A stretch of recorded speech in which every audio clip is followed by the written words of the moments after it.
Hello friends, कैसे हैं आप लोग। उम्मीद करती हूँ आप सब लोग ठीक होंगे। जैसे कि आपको पता है हमारी क्लास 11th का ज़ूलॉजी का second chapter that is structural organisation in animal complete हो चुका है। आज हम अपना थर्ड चैप्टर स्टार्ट कर रहे हैं क्लास 11 ज़ूलॉजी का, that is cell structure and function. आज हमारा इंट्रोडक्टरी लेक्चर है। हम थोड़ा सा सेल के बारे में देखेंगे, बाकी हम इंशाल्लाह अपने नेक्स्ट लेक्चर में देखेंगे। ठीक है, आपको जैसे कि ये तो आप 10th से पढ़ते आ रहे हैं कि व्हाट इज़ सेल। सेल तो आपको पता है, cell is a structural and functional unit of life. कोई भी लिविंग ऑर्गेनिज्म है उसकी बॉडी किससे बनी हुई होती है, उसकी बॉडी बनी हुई है सेल से। सेल क्या है, हमारी बॉडी का एक स्ट्रक्चरल और फंक्शनल यूनिट है लाइफ का। स्ट्रक्चरल क्यों कहा, क्योंकि लगभग हमारी बॉडी में 200 डिफरेंट टाइप ऑफ सेल्स जो मिलते हैं और ह्यूमन की बॉडी को बनाते हैं। इसीलिए कहा कि सेल क्या है, एक बेसिक स्ट्रक्चरल यूनिट है। और फंक्शनल यूनिट क्यों कहा सेल को, क्योंकि सेल हमारे सारे ह्यूमंस के सारे फिजियोलॉजिकल प्रोसेसेस को भी कर रहा है। ठीक है, इसीलिए सेल को स्ट्रक्चरल यूनिट भी कहा क्योंकि सेल मिलके ह्यूमन की बॉडी बनाता है। फंक्शनल यूनिट इसीलिए कहा क्योंकि सेल जो है वो ह्यूमंस के सारे फिजियोलॉजिकल प्रोसेसेस भी कर रहा है। That's why cell is known as structural and functional unit of life. ठीक है, अब आपको पता है cell is the smallest thing that can survive independently. ठीक है, सेल एक सबसे स्मॉलेस्ट थिंग है जो इंडिपेंडेंटली किसी पर डिपेंडेंट नहीं है, खुद से सर्वाइव कर सकता है। आपने देखा ना, सिंगल सेल्ड एनिमल भी देखे ना, वो एक सिंगल सेल्स है, वो किसी पे डिपेंडेंट नहीं है, वो इंडिपेंडेंटली सर्वाइव कर रहा है। सेल स्मॉलेस्ट यूनिट है, सबसे छोटा यूनिट है जो इंडिपेंडेंटली सर्वाइव कर सकता है। सेल से छोटी कोई भी चीज़ जो है वो इंडिपेंडेंटली सर्वाइव नहीं कर सकती। सेल स्मॉलेस्ट यूनिट है जो इंडिपेंडेंटली सर्वाइव कर सकता है। ठीक है, अब cellular organisation in definite feature of living organism. अब जो हर एक लिविंग ऑर्गेनिज्म की बॉडी में सेलुलर ऑर्गेनाइजेशन एक बहुत डेफिनेट फीचर है। आपने देखा होगा सेल के अंदर डिफरेंट ऑर्गेनाइजेशन है, सेल के अंदर डिफरेंट ऑर्गेनल्स की। ये एक बहुत इम्पॉर्टेंट फीचर है किसी भी लिविंग ऑर्गेनिज्म का। ठीक है, अब आपने देखा होगा कि ऑर्गेनिज्म दो तरह के होते हैं, मैं पहले भी आपको बता चुकी हूँ, unicellular organism and multicellular organism. Unicellular organism कौन से ऑर्गेनिज्म होते हैं, जो सिंगल सेल से बने होते हैं। Unicellular organisms are those organisms that are made up of single cell. Yes, for example amoeba, for example bacteria, for example yeast, ये सब किससे बने हैं, सिंगल सेल से बने हुए हैं। और यूनिसेलुलर ऑर्गेनिजम्स जो होते हैं उनके अंदर कैपेबिलिटी होती है कि वो इंडिपेंडेंटली सर्वाइव कर सकते हैं, उनको किसी दूसरे सहारे की ज़रूरत नहीं होती है, और वो एबल होते हैं सारे फंक्शंस परफॉर्म। वो एक ही सेल इंडिपेंडेंटली एक सेल बॉडी के सारे फंक्शंस को परफॉर्म करता है। दैट इज़ वो एक सेल डाइजेशन भी करता है, वो एक सेल रेस्पायरेशन भी करता है, वो एक सेल एक्सक्रीशन भी करता है, वो एक सेल रिप्रोडक्शन भी करता है। वो एक सेल कैपेबल होता है सारे फिजियोलॉजिकल फंक्शंस को परफॉर्म करने के लिए। ठीक है, उसके दूसरे टाइप हम देखते हैं मल्टीसेलुलर ऑर्गेनिज्म। मल्टीसेलुलर ऑर्गेनिज्म वो ऑर्गेनिज्म होते हैं जो एक से ज़्यादा सेल से मिलके बनते हैं। Organism made up of many cells. ठीक है, जैसे हम human beings, we are multicellular animals. ठीक है, हम एक से ज़्यादा सेल से बने हैं। ठीक है, प्लांट्स, एनिमल्स, ये सब क्या है, मल्टी सेलुलर है। ठीक है, आपको पता चल गया सेल क्या है। सेल सबसे स्ट्रक्चरल एंड फंक्शनल यूनिट है लिविंग ऑर्गेनिज्म का, सबसे स्मॉलेस्ट थिंग है जो इंडिपेंडेंटली सर्वाइव कर सकती है। सेल से छोटी कोई भी चीज़ है वो इंडिपेंडेंटली सर्वाइव नहीं कर पाएगी।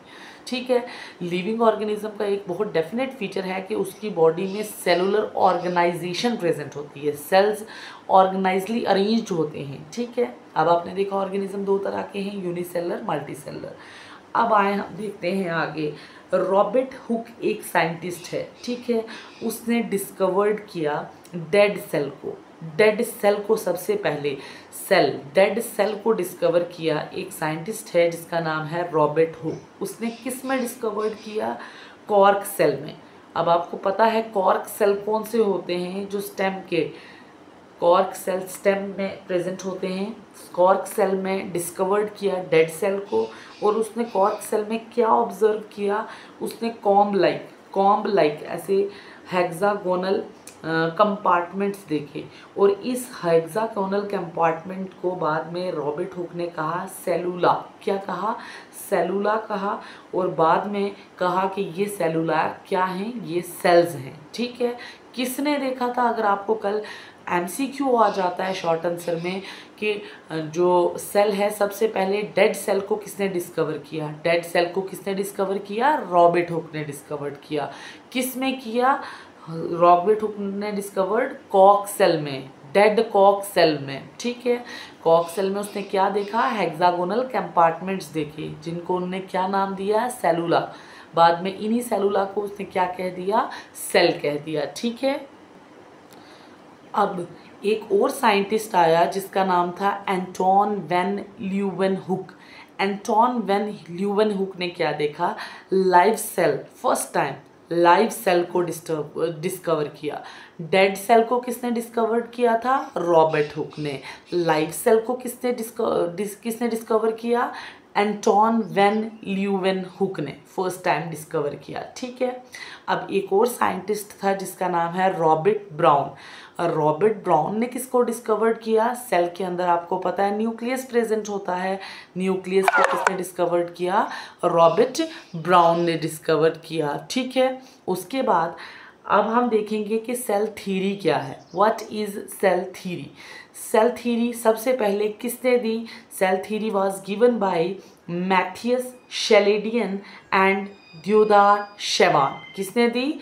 मैथियस शेलिडियन एंड दियोदार शेवान ने दी। ठीक है, अब देखें 1838 में शेलिडियन, जिसका पूरा नाम है मैथियस शेलिडियन, ये एक जर्मन का बोटेनिस्ट था। ठीक है, इसने प्लांट सेल को फाउंड किया और कहा कि plant cells are made up of cells that make tissue. आपको पता है सेल्स मिल 1819 में जो मैथियस शेलिडियन थे, ये एक जर्मन बोटेनिस्ट थे। इनने कहा कि जो प्लांट सेल्स होते हैं वो किससे बने हुए होते हैं? सेल्स से, और वो सेल्स बाद में क्या बनाते हैं? मिलके टिश्यू बनाते हैं। ठीक है, फिर 1839 में एक और साइंटिस्ट आया जिसका नाम था दियोदार शेवान। ये एक ब्रिटिश का जूलॉजिस्ट था। इसने कंक्लूड किया, इसने क्या कहा कि presence of thin outer membrane called plasma membrane. ठीक है, इसने कहा सेल के बाहर जो एक पतली सी मेम्ब्रेन होती है उसको क्या कहा? प्लाज्मा मेम्ब्रेन कहा। फिर इसने कहा कि जो सेल वॉल है ये प्लांट सेल का फीचर है। उसने कहा कि एक यूनिक फीचर है सेल वॉल, लेकिन ये सेल वॉल किस में प्रेजेंट होती है? सिर्फ प्लांट सेल में। एनिमल सेल में सेल वॉल प्रेजेंट नहीं होती है। फिर इसने कहा थर्ड, इसने एक अपना फीचर दिया। इसने कहा कि ऑर्गेनिज्म किससे बने हुए होते हैं? सेल से बने हुए होते हैं, और सेल के प्रोडक्ट से बनते हैं। ठीक है, ये दो साइंटिस्ट थे जिनने सेल थ्योरी दी थी। कौन कौन से? Matthias Schleiden and Theodor Schwann. जो इसमें 1838 में मैथियस शेलिडियन आया था, ये एक जर्मनी का बोटेनिस्ट था। इसने प्लांट के रिलेटेड कहा था, और इसने कहा था कि जो प्लांट है वो किससे बने हुए होते हैं? सेल्स से बने हुए होते हैं, और सेल्स मिलके क्या बनाते हैं? टिश्यू बनाते हैं। फिर 1839 में एक दूसरा साइंटिस्ट आया जिसका नाम था शेवान। वो था तो ब्रिटिश जूलॉजिस्ट, लेकिन उसने प्लांट और एनिमल दोनों सेल के बारे में कहा था। उसने कहा कि जो प्लांट्स, सबसे पहले उसने कहा कि सेल के बाहर एक आउटर मेम्ब्रेन होती है जिसको प्लाज्मा मेम्ब्रेन कहते हैं। फिर उसने कहा कि इस प्लाज्मा मेम्ब्रेन के बाहर एक और मेम्ब्रेन प्रेजेंट होती है जिसे क्या कहते हैं? सेल वॉल कहते हैं। लेकिन सेल वॉल सिर्फ किसका कैरेक्टरिस्टिक फीचर है, प्लांट सेल का। एनिमल सेल में सेल वॉल प्रेजेंट नहीं होती है, ठीक है। फिर उसने कहा कि ऑर्गेनिज्म, इसने भी शैवान की तरह, शैलिडियन की तरह कहा कि ऑर्गेनिज्म किससे बनते हैं, सेल से बनते हैं और सेल्स के प्रोडक्ट से बनते हैं, ठीक है। लेकिन ये जो थ्योरी थी सेल थ्योरी ने ये एक्सप्लेन नहीं किया कि सेल आए कहाँ से। ये तो बताया कि सेल ऐसे हैं, सेल ये बनाएंगे, लेकिन ये नहीं बनाया कि सेल आया कहाँ से। Did not explain to how new cells were formed, कि सेल्स आए कहाँ से और नए सेल कैसे बन रहे हैं, ठीक है। इस थ्योरी ने ये नहीं बताया। इसीलिए एक और साइंटिस्ट आया फिर जिसका नाम है रुडोल्फ विर्को। ये कब आया, 1855 ने, और इसने एक्सप्लेन किया कि सेल डिवाइड करते हैं और नए सेल्स बनते हैं। इसने क्या कहा कि नया सेल कैसे बनेगा, सेल जो होगा वो डिवाइड करेगा और नए सेल बनाएगा, और जो सेल है वो आया कहाँ से है, वो प्री एग्जिस्टिंग सेल से आया है। मतलब एक सेल है, इसने डिवाइड किया, नए सेल बने, और नए सेल किससे आए, जिस सेल ने डिवाइड किया था। मतलब सेल डिवाइड करके नए सेल बना रहे हैं, और जो नए सेल बन रहे हैं वो कहाँ से बन रहे हैं, वो प्री एग्जिस्टिंग सेल से, जो पहले एग्जिस्ट कर रहे सेल्स हैं उनसे बन रहे हैं, ठीक है। इसको उसने लैटिन में कहा ओमनिस सेलुलाe सेलुला, मतलब cell originate from pre existing cells. मतलब सेल किससे ओरिजिनेट हो रहे हैं, जो उससे पहले सेल एग्जिस्ट कर रहा होता है उस सेल से ओरिजिनेट होते हैं, ठीक है। उसने मॉडिफाई किया हाइपोथेसिस जो है शैलिडियन और शैवान की हाइपोथेसिस को। तो उसने एक नई शेप दी सेल थ्योरी को, और उसने कुछ नए पोस्टुलेट्स दिए। अब वो पोस्टुलेट्स हम देखेंगे वन बाय वन, ठीक है। अब रुडोल्फ विर्को ने क्या किया, उसने जो cell theory given by Schleiden and Schwann थी उसको मॉडिफाई किया, और मॉडिफाइड सेल थ्योरी के अब कुछ पोस्टुलेट्स हैं। अब हम देखेंगे मॉडिफाइड सेल थ्योरी जो किसने दी थी, रुडोल्फ विर्को ने दी थी। उसने क्या कहा, उसने कहा कि सारे ऑर्गेनिज्म हैं वो किससे बनते हैं, सेल्स से, और सेल्स के प्रोडक्ट से बनते हैं। पहली चीज़ कही उसने। दूसरी चीज़ उसने कही कि जो सेल्स हैं, सारे सेल्स कहाँ से बनते हैं, प्री एग्जिस्टिंग, जो उनसे पहले सेल एग्जिस्ट कर रहा होता है उसी सेल से बनते हैं, ठीक है। और तीसरा पोस्टुलेट उसने दिया, उसने कहा activities of an organism are the outcome of sum total of activities and interaction of its constituent cell. उसने कहा किसी भी ऑर्गेनिज्म की जो एक्टिविटी है वो किसका आउटकम होती है, जो उसके सेल में एक्टिविटी चल रही है, जो उनके सेल्स के बीच में इंटरेक्शन चल रही है, सेल्स के बीच की इंटरेक्शन, सेल्स की एक्टिविटीज, वही किसी ऑर्गेनिज्म की एक्टिविटी होगी, ठीक है। ये किसने कहा, रुडोल्फ विर्को ने कहा। रुडोल्फ विर्को ने सेल थ्योरी को क्या किया था, मॉडिफाइड किया था, क्योंकि सेल थ्योरी जो शैलिडियन और शैवान ने दी थी उनने ये नहीं बताया था कि नए सेल्स कैसे बनते हैं और जो सेल है वो आया कहाँ से है। रुडोल्फ विर्को ने कहा था कि जो सेल डिवाइड करेगा और नए सेल बनाएगा, और जो पुराना सेल है वो नया सेल है वो कहाँ से आएगा, जो उससे पहले एग्जिस्ट करता हुआ सेल है उससे आएगा, ठीक है। ये था कुछ लिटिल अबाउट सेल, कि सेल है क्या, सेल दिया किसने, डेड सेल किसने दिया, लाइव सेल किसने दिया, न्यूक्लियस किसने दिया, सेल थ्योरी किसने दी, ठीक है। ये था little bit introduction about cell. अब हम देखेंगे सेल के अंदर क्या क्या चीज़ें प्रेजेंट होती हैं, कॉन्स्टिट्यूएंट ऑफ सेल देखेंगे हम, ठीक है। ये मैंने छोटा सा एक फ्लो चार्ट बनाया है, अब हम इस फ्लो चार्ट को देखेंगे। फिर इसके बाद हम प्रोक्रियोटिक एंड यूक्रियोटिक सेल शुरू करेंगे, उसमें हम प्रोक्रियोटिक सेल की पूरे कॉन्स्टिट्यूएंट देखेंगे, फिर हम यूक्रियोटिक सेल के सारे कॉन्स्टिट्यूएंट देखेंगे, ठीक है।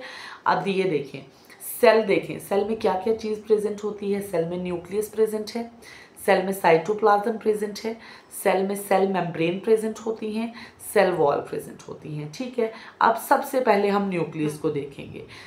न्यूक्लियस क्या है, न्यूक्लियस एक डेंस स्ट्रक्चर है जिसके अंदर क्रोमोसोम प्रेजेंट होते हैं। सेल के अंदर न्यूक्लियस प्रेजेंट होता है, न्यूक्लियस के अंदर क्या प्रेजेंट होते हैं, क्रोमोसोम प्रेजेंट होते हैं। आपको पता है क्रोमोसोम के ऊपर क्या प्रेजेंट होती हैं, जेनेटिक इंफॉर्मेशंस प्रेजेंट होती हैं जो from parent to offspring transmit होती हैं, ठीक है। उसके बाद सेकंड हम चीज़ देखेंगे साइटोप्लाज्म क्या है। अब सेल के अंदर क्या प्रेजेंट होता है, साइटोप्लाज्म। साइटोप्लाज्म उस एरिया को कहते हैं जहाँ पे सेलुलर एक्टिविटीज़ होती हैं, रेस्पायरेशन होती है, ठीक है। जो सेलुलर एक्टिविटीज़ लाइक रेस्पायरेशन हो गई, एक्स्ट्रा एक्स्ट्रा, ये सब कहाँ होती हैं? सेल के साइटोप्लाज्म में होती हैं। साइटोप्लाज्म को हम कहते हैं main arena of cellular activities. ये एमसीक्यू भी आ सकता है कि main arena of cellular activities कौन है? Main arena of cellular activities cytoplasm है, जहाँ पे सेल की एक्टिविटीज़ होती हैं, ठीक है।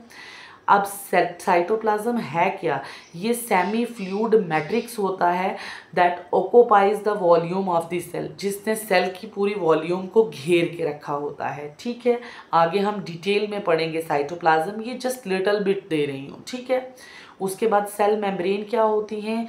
जो सेल की आउटर मेम्ब्रेन होती है, जो डिलिमिट करती है स्ट्रक्चर ऑफ सेल्स को, उसे हम कहते हैं सेल मेम्ब्रेन, ठीक है।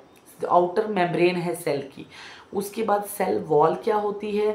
ये सेल मेम्ब्रेन के बाहर एक बाउंड्री प्रेजेंट होती है, उसे हम क्या कहते हैं? Cell wall. सेल वॉल सिर्फ प्लांट सेल में प्रेजेंट होती है, एनिमल सेल में सेल वॉल एब्सेंट होती है, ठीक है। अब हम देखेंगे सबसे पहले न्यूक्लियस जो हमने पढ़ा उसका। अब कुछ ऑर्गेनिज्म में मेम्ब्रेन बाउंड न्यूक्लियस प्रेजेंट होता है, कुछ सेल्स में मेम्ब्रेन बाउंड न्यूक्लियस एब्सेंट होता है। मेम्ब्रेन बाउंड न्यूक्लियस किन सेल में प्रेजेंट होता है? यूकैरियोटिक सेल्स में। कौन सा न्यूक्लियस प्रेजेंट होता है? Membrane bound. मेम्ब्रेन बाउंड का मतलब जो वेल डेवलप्ड मेम्ब्रेन से बना हुआ है, ठीक है। और प्रोकैरियोटिक सेल में मेम्ब्रेन बाउंड न्यूक्लियस प्रेजेंट नहीं होता है, मेम्ब्रेन होती ही नहीं है, ठीक है। जो जेनेटिक मटेरियल होता है, क्रोमोसोम डायरेक्टली साइटोप्लाज्म में प्रेजेंट होते हैं, ठीक है। अब देखें, साइटोप्लाज्म तो आपने देख लिया, main arena of cellular activities, जहाँ पे माइटोकॉन्ड्रिया, गोल्गी एपरेटस, ये सब ऑर्गेनेलीज प्रेजेंट होती हैं, ठीक है। अब ऑर्गेनेलीज देखते हैं कौन कौन सी हैं। ऑर्गेनेलीज नहीं देखी। ऑर्गेनेलीज दो तरह की होती हैं, membrane bound organelles, membrane less organelles. ऐसी ऑर्गेनेलीज जिनके ऊपर प्लाज्मा मेम्ब्रेन प्रेजेंट होती है उनको हम क्या कहते हैं? Membrane bound organelles. और जिनके ऊपर मेम्ब्रेन नहीं होती है उनको हम कहते हैं मेम्ब्रेन लेस ऑर्गेनेलीज, ठीक है। अब मेम्ब्रेन बाउंड ऑर्गेनेलीज कौन कौन सी हैं? मेम्ब्रेन बाउंड ऑर्गेनेलीज सबसे पहले प्रोकैरियोटिक जो सेल्स होते हैं उनमें एब्सेंट होती हैं, यूकैरियोटिक सेल में प्रेजेंट होती हैं। और मेम्ब्रेन लेस ऑर्गेनेलीज हैं वो क्या होती हैं? जो प्रोकैरियोटिक सेल्स हैं उनमें प्रेजेंट होती हैं, जैसे राइबोसोम है। राइबोसोम जो है मेम्ब्रेन लेस ऑर्गेनल है, ये प्रोकैरियोट में प्रेजेंट होता है। और जो membraneless organelles eukaryotic cell में है वो है सेंट्रियोल, आगे हम पढ़ेंगे, जो सिर्फ एनिमल सेल में होता है। सेंट्रियोल प्लांट सेल में प्रेजेंट नहीं होता है। राइबोसोम प्रोकैरियोटिक सेल में भी होता है, राइबोसोम यूकैरियोटिक सेल में भी होता है। राइबोसोम एक मेम्ब्रेन लेस ऑर्गेनल है, ठीक है, इसके ऊपर मेम्ब्रेन प्रेजेंट नहीं होती है। उसके बाद जो एक और ऑर्गेनल है मेम्ब्रेन लेस ऑर्गेनल, जैसे सेंट्रियोल है, जो सिर्फ एनिमल सेल में प्रेजेंट होता है, प्लांट्स यूकैरियोट के एनिमल सेल में, प्लांट सेल में प्रेजेंट नहीं होता है, ठीक है। ये था क्या? सेल का constituent, little bit flow chart, जिसमें मैंने आपको बताने की कोशिश की है कि सेल के अंदर क्या क्या चीज़ें प्रेजेंट होती हैं, ठीक है। हम थोड़ा सा डिफरेंस देखेंगे। आपको पता है कि सेल्स दो के तरह के होते हैं। सेल्स दो तरह के होते हैं, prokaryotic cells and eukaryotic cells. कितने तरह के सेल्स होते हैं? दो तरह के सेल्स होते हैं, prokaryotic cells and eukaryotic cells. किसके बेसिस पे डिवीजन की इनकी? न्यूक्लियस के बेसिस पे।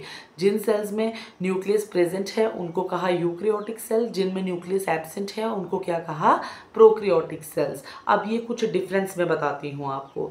Primitive nucleus, that is nucleus is not surrounded by any membrane, मतलब वेल डेवलप्ड न्यूक्लियस नहीं होता, कोई मेम्ब्रेन नहीं है।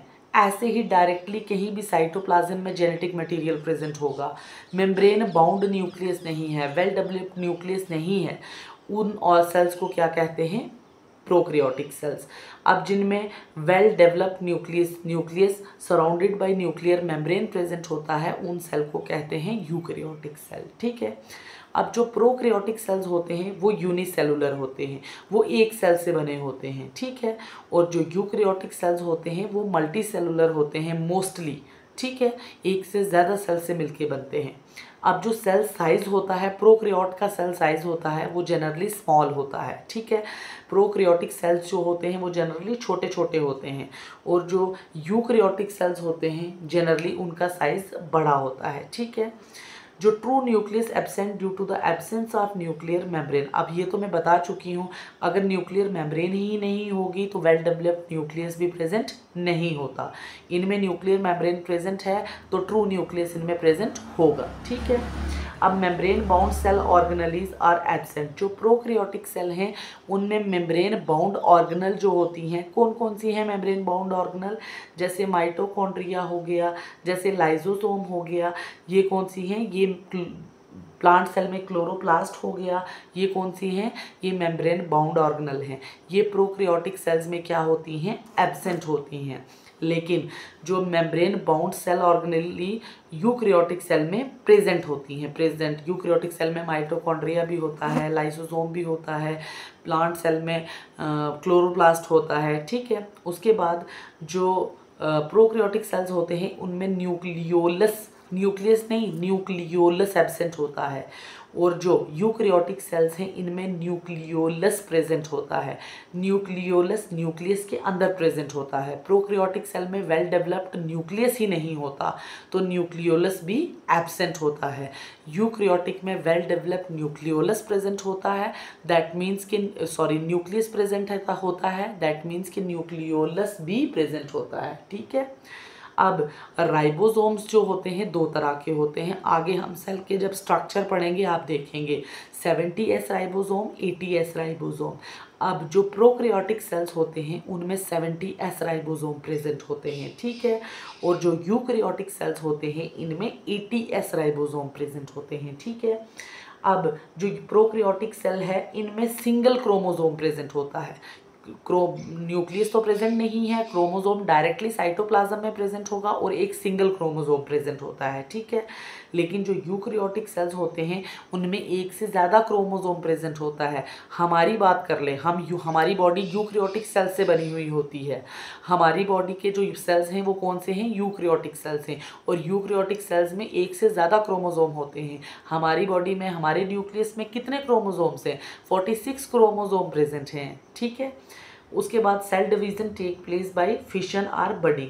अब जो प्रोकैरियोटिक सेल्स हैं उनमें एक सेल डिवाइड होकर दूसरा सेल कैसे बनाएगा, या तो एक सेल टूटेगा, फिशन होगी दो में, या तो बडिंग होगी। एक बॉडी से एक छोटा सा बड बाहर निकलेगा, वो बड टूटेगा और एक नया ऑर्गेनिज्म बन जाएगा, ठीक है। जैसे जो सिलेंड्रेट में हाइड्रा है, हाइड्रा में बडिंग होती है, ठीक है। अब जो यूकैरियोटिक सेल हैं उनमें माइटोसिस और मियोसिस होती है। Mitosis is a equational division while meiosis is a reductional division. Mitosis takes place in somatic cell, body के सोमैटिक सेल्स में होती है, while meiosis takes place in germ cell, ठीक है। Gamete cell, gametic cells, germ cells, वो cells जो किसको बना रहे हैं, स्पर्म और ओवा को बना रहे हैं, ठीक है। उसके बाद प्रोकैरियोटिक सेल की एग्जाम्पल क्या है, बैक्टीरिया हमारा प्रोकैरियोटिक सेल है, ब्लू ग्रीन एल्गी हमारी क्या है, प्रोकैरियोटिक सेल है, ठीक है। और जो यूकैरियोटिक सेल हैं उनकी एग्जाम्पल क्या है, plant cell and animal cell, ठीक है। हम अपने नेक्स्ट लेक्चर में इंशाल्लाह शुरू करेंगे हम प्रोकैरियोटिक सेल की कॉन्स्टिट्यूएंट देखेंगे सारी, ठीक है। अभी आपकी एनसीईआरटी में थोड़ा सा दिया है इसलिए हम देखते हैं। आपको पता है जो सेल है बॉडी में, ऑर्गेनिज्म में, डिफरेंट जो सेल्स हैं वो साइज में वेरी करते हैं, ठीक है। अब देखें सबसे स्मॉलेस्ट सेल कौन सा है, माइकोप्लाज्मा का सेल है, इसका साइज है 0.3 माइक्रोमीटर। सबसे लॉन्गेस्ट सेल कौन सा होता है, ह्यूमन बॉडी में जो नर्व सेल होता है वो सबसे लॉन्गेस्ट सेल होता है। और लार्जेस्ट सेल, बड़ा सेल कौन सा होता है, ऑस्ट्रिच है ना, ऑस्ट्रिच एक बर्ड है, ऑस्ट्रिच का एग जो होता है वो सबसे लार्जेस्ट सेल होता है। एवरेज साइज क्या है किसी भी बैक्टीरिया का, हम जो प्रोकैरियोट्स में बैक्टीरिया होते हैं इनका एवरेज साइज 3 to 5 माइक्रोमीटर होता है, ठीक है। ह्यूमन आरबीसीज का डायामीटर कितना है, 7 माइक्रोमीटर। ये कुछ डाटा है जो आपकी एनसीईआरटी में दिया गया है। मतलब आप इससे अंदाज़ा लगा देते हैं कि सेल का साइज़ एक जैसा नहीं होता, सेल का साइज़ क्या करता है, वरी करता है। सबसे छोटा सेल माइकोप्लाज्मा, ठीक है। सबसे बड़ा सेल ह्यूमन में नर्व सेल। लार्जेस्ट सेल कौन सा है एनिमल्स में, ऑस्ट्रिच का एग। एवरेज बैक्टीरिया का साइज कितना है, 3 to 5 माइक्रोमीटर। ह्यूमन आरबीसीज का डायमीटर कितना है, 7 माइक्रोमीटर। ये कुछ डाटा था जो एनसीईआरटी में दिया था, मैंने आपको बता दिया। कल इंशाल्लाह हम अपने टॉपिक पे आएंगे, दैट इज़ प्रोकैरियोटिक सेल पढ़ेंगे हम कल, ठीक है। ओके, अल्लाह हाफ़िज़।